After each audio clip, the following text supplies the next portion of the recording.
Hello again. Mark De Turk is the name. I'm from Brussels, Belgium. I'm 58 years old and married happily since 26 years. I trained more than 50,000 people worldwide, and I live since 15 years, half-time in Sofia, Bulgaria. This is day 3 of the marathon, which is co-organized with Miss Emilia Belcheva. Now, in this day 3, I will talk about the first part of how to find the ideal match. And day 4 will be a follow-up. So this will be day 3 and 4 will be actually one piece. So like in every seminar, I will first give you some theoretical part and then some homework to be done after the seminar, okay? So let's start. You're more than a body, you're there, you look at facts, you have your integrity in, as we saw in day 1 and 2. And now you have someone in front of you. Now you have the person and you have the body. And in between the person and the body, you have the mind. Now, how do you know who is there?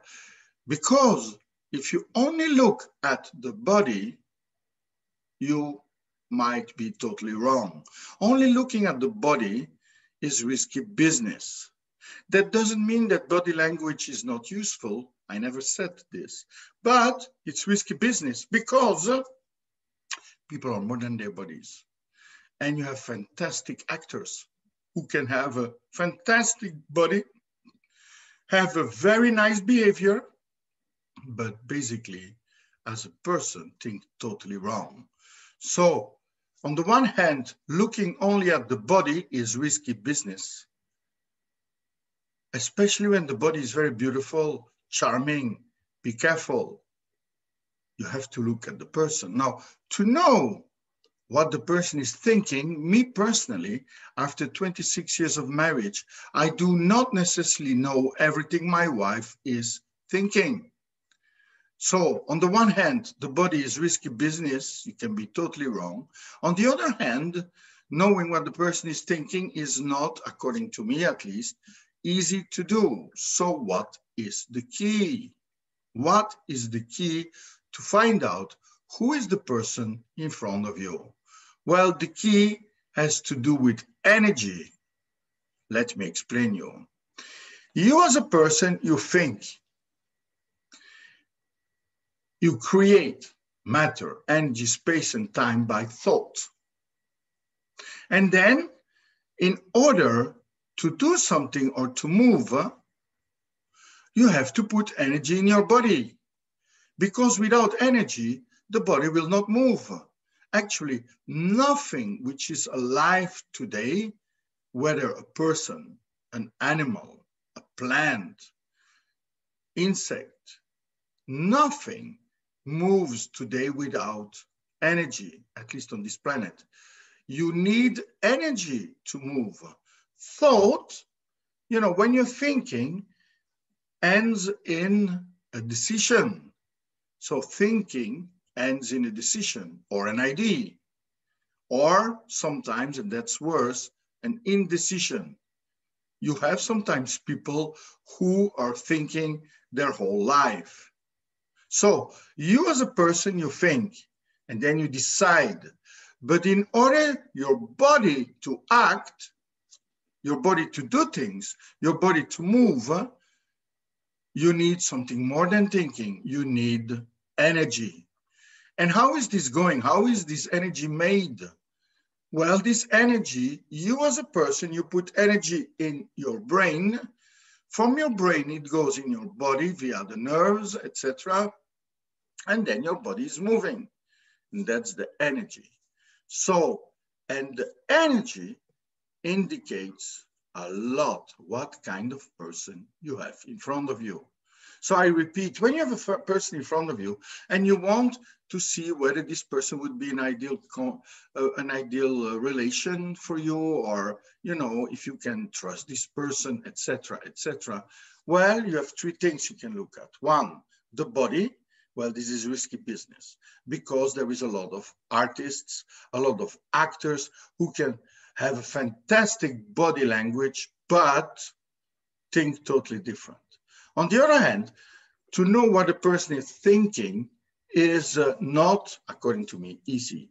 So the key again is the energy, the emotion.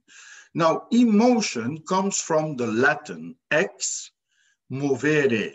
Ex means outside. Movere means to move.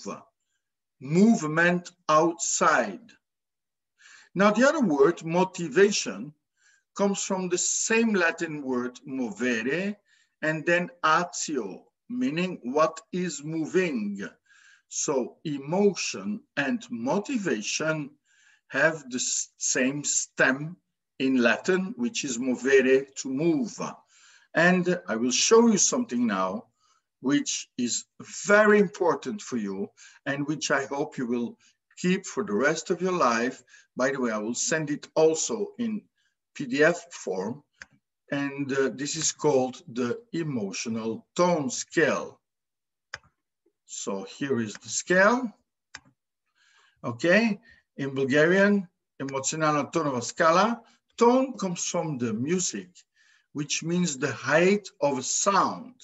You have low tones, medium tones, high tones, and those tones form a scale, scala. In Latin, this means a ladder. You know, in music, we call this a gamma.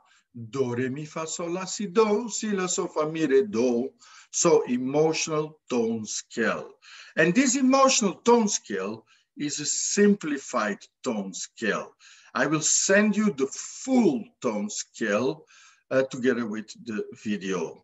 Now, this simplified tone scale is enough for, you know, to know if the person is a potential partner or not, how to talk with this person, who is this person, etc., etc., etc. And this tone scale starts in apathy or apatia in Bulgarian, apatos, without life, without dreams. I will show you apathy. Apathy is a vampire emotion. What does this mean? That means that if you have someone in front of you who is in apathy, you are going to be sucked down and you become nervous and angry and you do not know why. That is why. For instance, you are 18 years old, you go to the Ministry of Transport to get your documents to drive, your driving license. And you're very enthusiastic. And you go into ministry and you wait because there is a lot of people. You wait, you wait, you wait, you wait. After half an hour, you bring the documents at the guichet, and then there is a person in the guichet who says, "Other guichet, please. It's noontime." And you become angry and you become nervous. Well, that's the power of apathy, especially in the holiday season like we just had. You go with your partner, you walk with your partner in the city, and you see there a clochard laying down on the street, and you wanted to buy a nice present to your girlfriend or boyfriend or husband or wife, you know, and you pass via this clochard and immediately you're thinking, yeah, maybe I should not spend too much for my girlfriend or boyfriend because you never know, look at this man, you understand? So this clochard in apathy is sucking you down. That's vampire emotion. So in order for you to be able to feel these emotions, you have to be able to play them. So I would like you to play now apathy, okay? Put yourself in apathy. What do you see in apathy? Nothing, right? What do you feel in apathy? Nothing, right? Where are you in apathy? Nowhere, right? That's apathy. Clear? Now above apathy, you have 0.5, grief, Bulgarian muka. Grief, you know, grief is also vampire emotion, especially when you have a very beautiful looking girl or a charming man, you know, who is in grief. You fall down into this trap. You say, ah, actually, grief is the fastest way to get someone in bed. Now, put yourself in grief.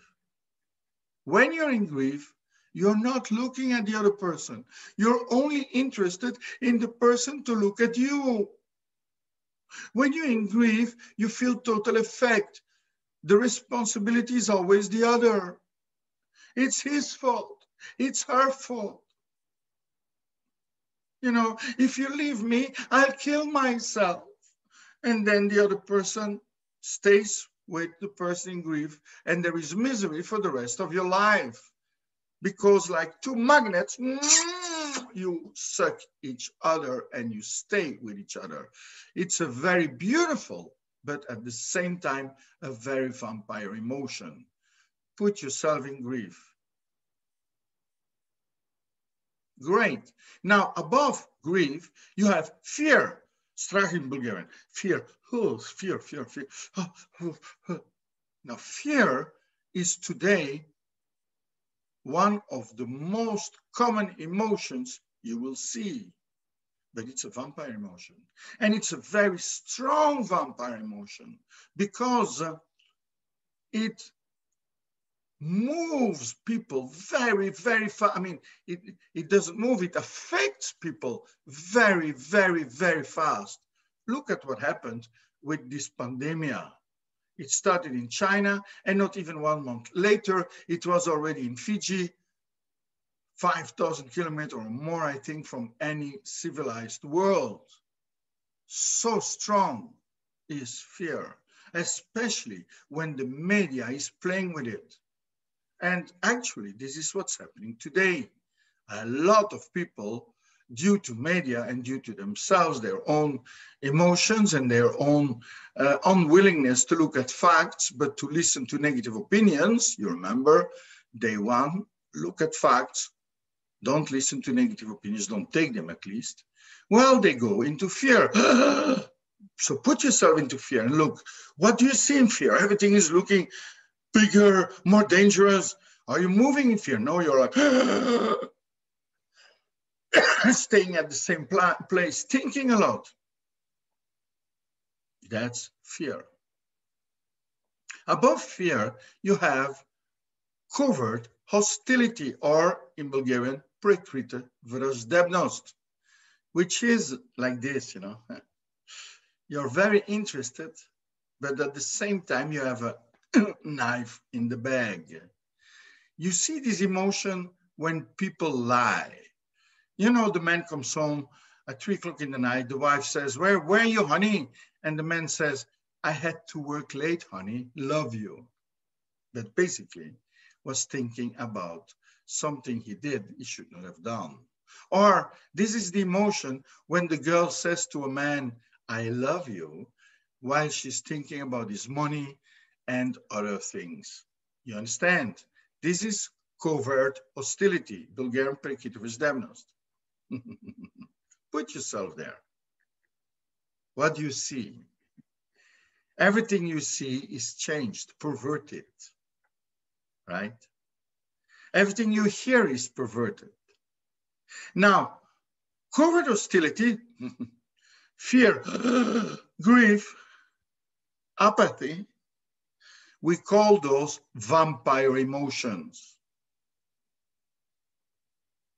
That means when you have a person in front of you with that emotion, you go down. You become nervous. You become angry. Now, anger is not a vampire emotion. Anger is a negative emotion. It's higher than covert hostility. I prefer my girlfriend or wife telling me, tonight you sleep in the sofa, than my wife or my girlfriend telling me, honey, do you want some tea? Because I don't know what she puts in the tea. You understand? I prefer my friend telling me, fuck you, than my friend telling me, yeah, you're very nice, man. Of course. Because behind my back, this person will kill me or my name. You understand? So don't be afraid for anger. You know, and in a couple, regularly, you have one of them who is angry and the other one who is in covert hostility. And the one in covert hostility telling to the one in anger, calm down. And the more this person is saying this, the more the other person becomes angry. And there is no end in this. So be angry. What do you see in anger? You don't see anything. You only want the others to look at you. Where are you in angry when you're angry? You're in present time and you feel difficult. You're at the borderline between present time and past. Good. Now go to antagonism. Antagonai, playing against. Anta, again. Gonai, play, playing against. Antagonai is also the emotion when you say yes, the other person says no. When you say something, the other person immediately counter discusses or, you know, says something else. Yes, no, black, white, white, black, sometimes on the same subject, changing in 1 minute. Put yourself in antagonism. Now, antagonism is also a negative emotion, not vampire. That means if you have someone in front of you in a negative emotion, anger or antagonism, they will not suck you down, but they will stress you. They will make you lose time. They will harden you. That's antagonism. Now, above antagonism, you have boredom. In Bulgarian, skuka, 2.5. Boredom. Put yourself in boredom. In boredom, you're very lightly interested in the other. You're not negative. Then you have conservatism, 3.0. In conservatism, you feel good. You're interested, but not too much. You want to keep the things, from the Latin, conservare, keep the things. You know, put yourself in conservatism. Above conservatism, you have strong interest, silly interest. This is the moment when people love each other, when they really love each other. This is strong interest. Put yourself in strong interest. Do you remember day one we said, be in present time and look at facts? Well, let's look at this look. When you are yourself in strong interest, you see. But when you go to conservatism, you start step by step to be a little bit more blind. And when you yourself are in boredom, well, sometimes you see, sometimes you don't see. Sometimes you see, sometimes you don't see. And when you yourself are in anger or antagonism, you don't look at the others. You want the others to look at you. And when you are in a vampire emotion, covert hostility, or fear, or grief, I don't know what you see. You see all different, you know, and you react actually. Of course, you also have enthusiasm. And when you're enthusiasm, it's like a kid, you know, you're ready to start playing because there is other emotions above enthusiasm, which you will see on the document I will send you. There is much higher levels. And one of them is games and action, which is much, much higher. It's above the emotions, games and action. Now, all of you, including me, we do have 3 emotions. The first emotion is the long-term emotion, who we really are on the long term. Yeah, long-term emotion. The second one is the short-term emotion, who we are in different situations. And the third one is the mask, right? So nothing wrong with the mask. A lot of people wear masks. Actually, I've never seen a person above 18 years who never wore a mask. So you have the real emotion, long-term. You have the situation or the short-term emotion, which can go up or down. People don't stay necessarily the same. And you have the mask.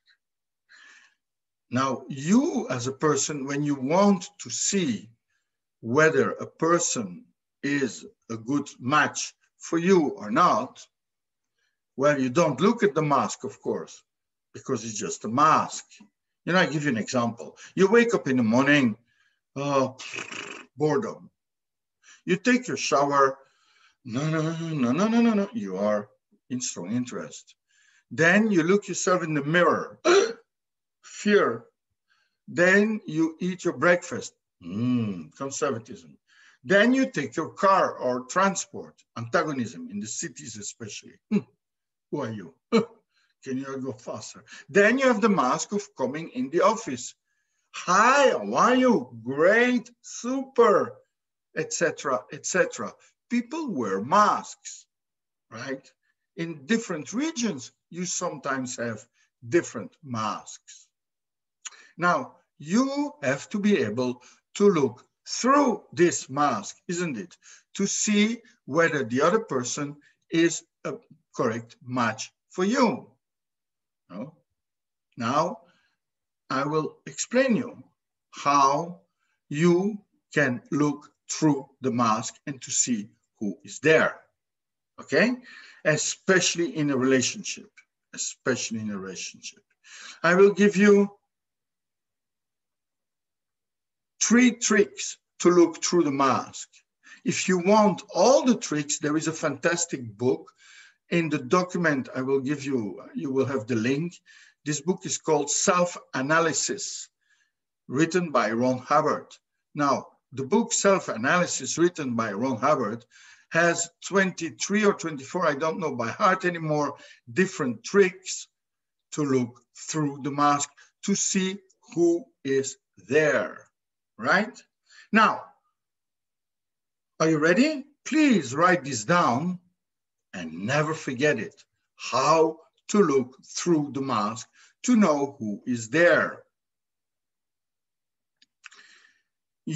First trick, you ask simple, personal, unexpected, open questions. Simple, personal, unexpected, open questions. So simple means really simple. Not how much is 5 times 10 divided by 2, etc. Maybe for you this is simple, but for the majority of the people it's not. So simple. Personal, how are you, is indeed a personal question, but actually it's one of the, what we call mask questions. You know, the people answer it, good, thank you, and you? No, with this you don't know anything. So simple, personal, unexpected. How are you is the most expected question ever. Open, that means a question by which you do not have yes or no as answer, but an open answer. For instance, if you say, do you have kids? That's a closed question. How many kids you have is an open question. So simple, personal, unexpected, open questions, right? For instance, if someone of you would ask me, what is your zodiac sign?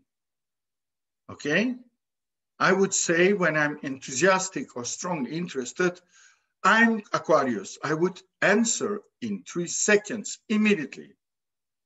The communication lag, meaning the time between the question finished and the beginning of the answer is 3 max seconds. It goes immediately, right? So what's your zodiacal sign? And I say, I'm Aquarius or Waterman, right? Immediately. So at that moment, I'm in strong interest or enthusiasm at that moment. So this is the situation emotion. But if you would ask me 10 questions, and on those 10 questions, on the majority, I would answer immediately, then my real level, long-term, would be strong interest or enthusiasm. Do you understand? Now, let's go down to conservatism. Imagine you ask me, what is your zodiacal sign? And I'm in conservatism, I would say, let's see, why do you ask me this? I don't have a problem you to ask me this. Thank you very much for the question. However, I don't think it's appropriate to talk about this right now in front of many people, right? Is that okay? That would be a conservative person. You ask a question and you do not have the answer, or you might have the answer, but not in 3 seconds. On the other hand, you also feel good for having asked the question. So a person in conservatism will never make you feel bad for having asked a question, right? Don't forget this. A person in conservatism does not make you feel bad for having asked the question, right? Especially to the men here. Please remember, when you ask questions, simple person, unexpected open questions, and you don't get an answer, but you feel okay that you have asked the question, the person might be in conservatism, might not want to answer immediately, but is not against you asking this question. Now, when I would go into boredom, I'm not interested in the question, not interested in the answer, and I might lie. Someone asked me, what's your preferred color? And me, oh, why do you ask me this? You really want to know this? Okay, fine. Well, red. While it is not red, it is green and blue, for instance. So I lie and I'm not interested in the question or in the answer. That's boredom.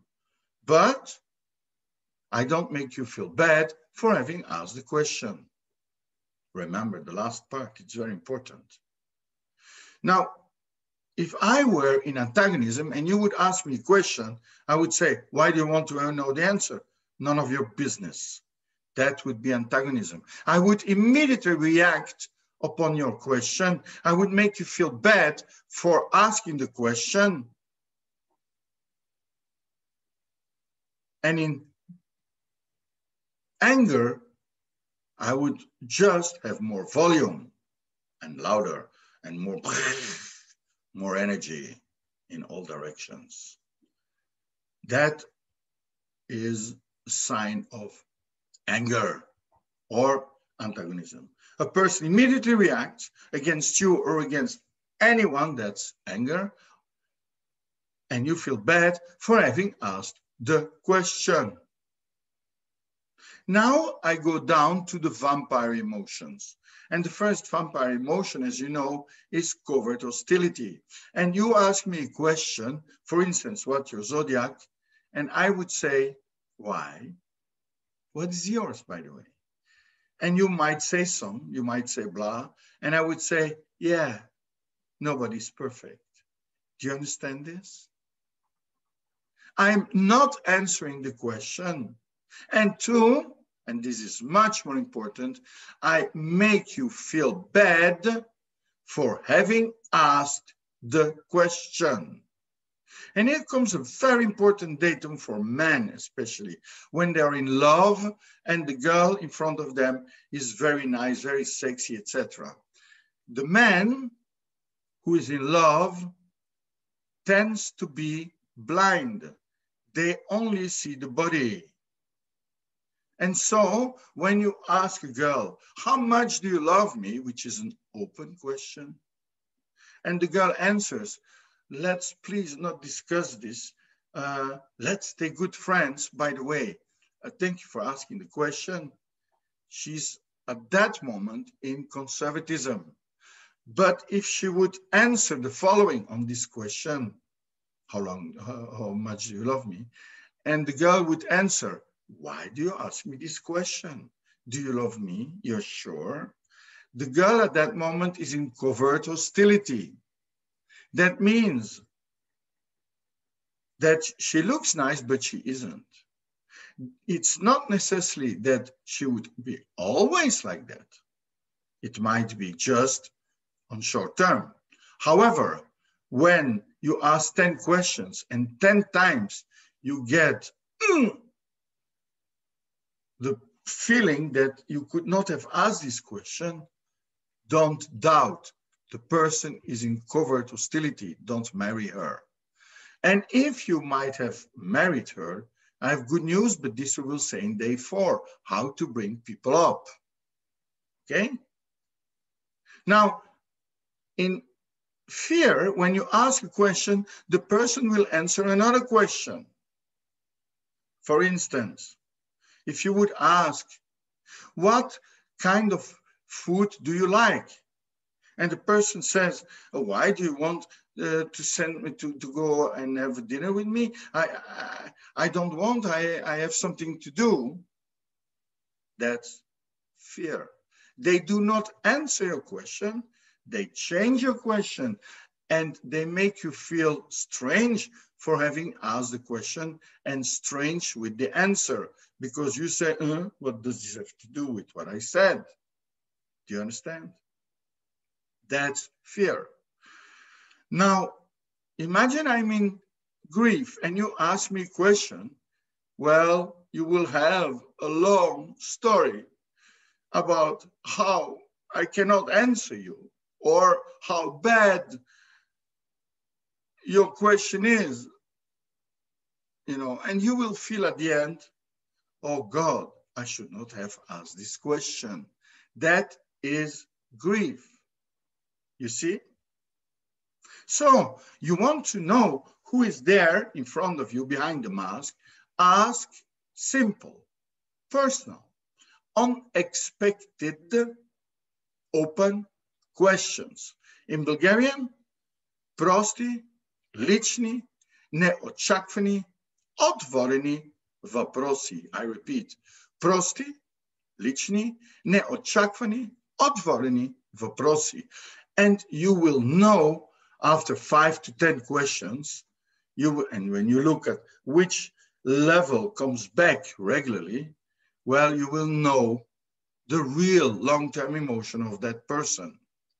And if that person is in high emotion, enthusiastic, or strong interest, you know also that this person will not be ill, that this person will understand very well what you say, that this person will be positive and solution-oriented, that this person will be loyal as much as possible, and that this person is a good friend.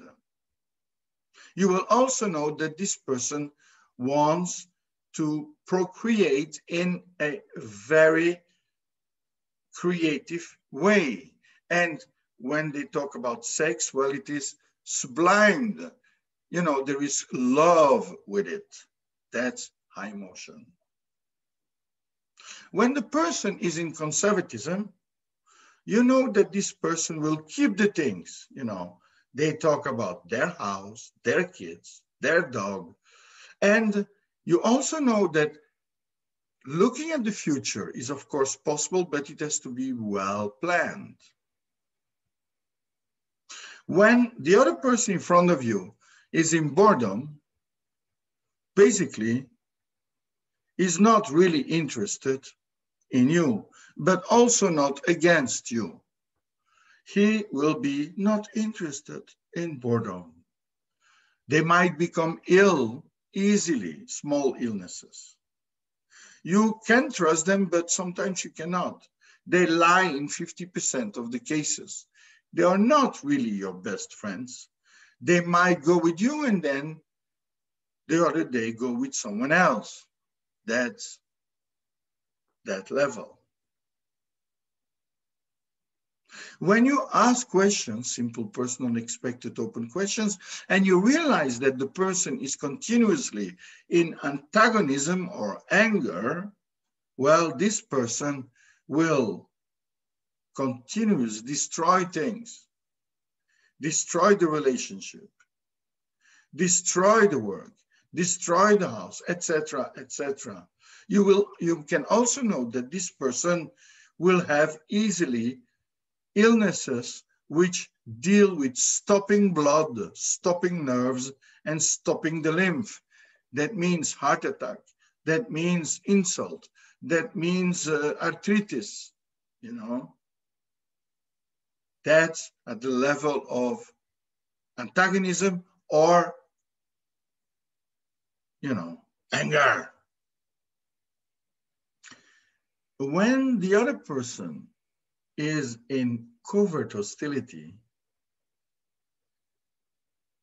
you know one thing.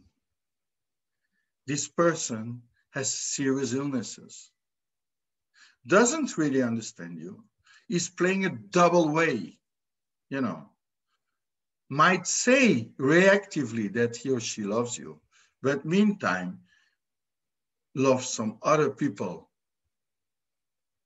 This person will be pervert on sexual basis.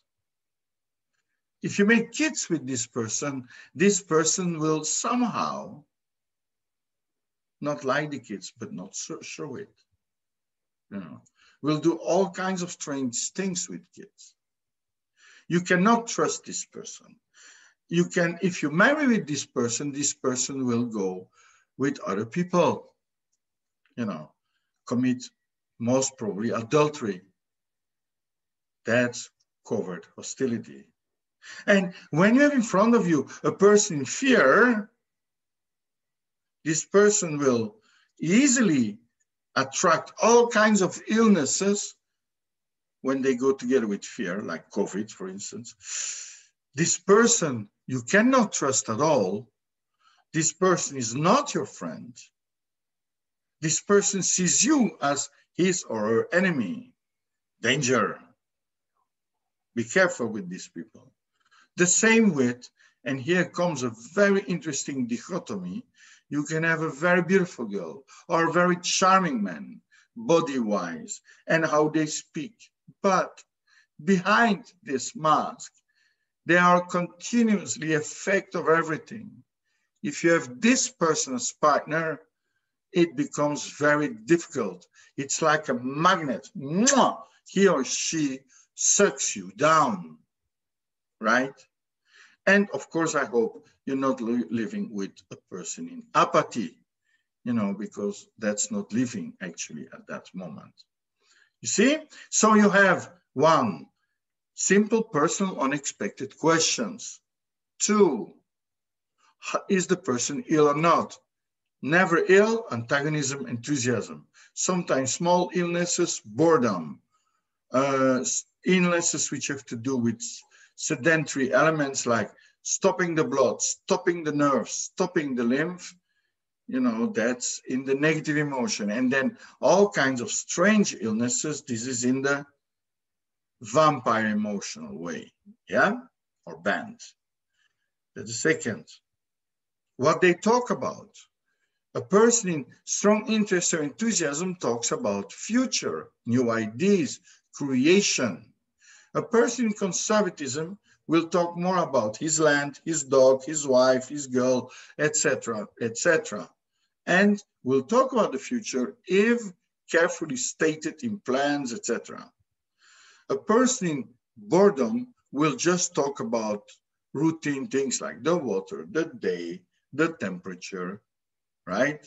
A person in antagonism or in anger will be against you or against everyone, will talk about how bad you are or wrong you are, how about everyone is. And people in vampire emotions might talk very nice, but it's not nice at all. It's a full perversion. Those people like to listen to, you know, intrigues. Everything they say, or most of the things they say, are just pure lies to make you feel bad. That's in the lower emotions. And especially in the emotion of grief, there is a lot of my fault, and you believe it, and you feel bad. And meanwhile, this person has you hooked up like a magnet. You understand? Please open your eyes. Know that people are more than their bodies, and that when you only look at the body, by the way, the body goes older and older and older, so will not look the same at the age of 70 than today. So the trick is to use simple, personal, unexpected, open questions, and to see what is the real long-term emotion of this person. Now, at the end of this video, I will send you a document with the full tone scale in Bulgarian, giving you the opportunity to really look at the smaller details in between, because there's more details in between the different steps that you see here on the screen. That's one. And I will give you a homework. You should go on the street and ask simple, personal, unexpected questions and discover what is the emotional level of the people you are going to talk to, right? So that you can see through the mask. Don't look at the body alone. Knowing what the person thinking is not easy. Find the emotion, and this will give you the key to know who is this person. Okay, and then of course you have to choose a person in the same band than yours. For instance, if you're enthusiastic continuously and the other person is continuously in grief, well, you will continuously have the feeling that you have to, you know, pull the other person up, and this is not easy to live, and vice versa. The person in grief and you in enthusiasm will continuously have the feeling that he is never good enough for you. You understand? And will blame you for that. So you find the same band, meaning +1 or -1. If you yourself are in conservatism, you can live together with a person in boredom, antagonism, conservatism, strong interest, or enthusiasm. You do +1, 3.0 +1 is 4.0, 3.0 -1 is 2.0. This is the band in which you can live with a person. If the other person is much lower than that, you will have problems. The one higher and the one lower, the one higher has to pull, the one lower feels he's pulled too much. Do you understand this? So don't do this. Find out. There is also a book, as I said, you can read, and I will give you in the document the link of this book. It's called Self-Analysis, written by L. Ron Hubbard. So you have homework. We will see each other tomorrow for more information on how to talk with these people and how to bring them up. But for now, you have the trick to know who is there behind the mask. If there is more questions, please do not hesitate to ask me or to telephone me. My telephone is 359-879-532632, or to write me, markdeturk@gmail.com. You can also go to our website, markdeturk.eu. Okay? Success, ladies and gentlemen, and see you tomorrow. Ciao.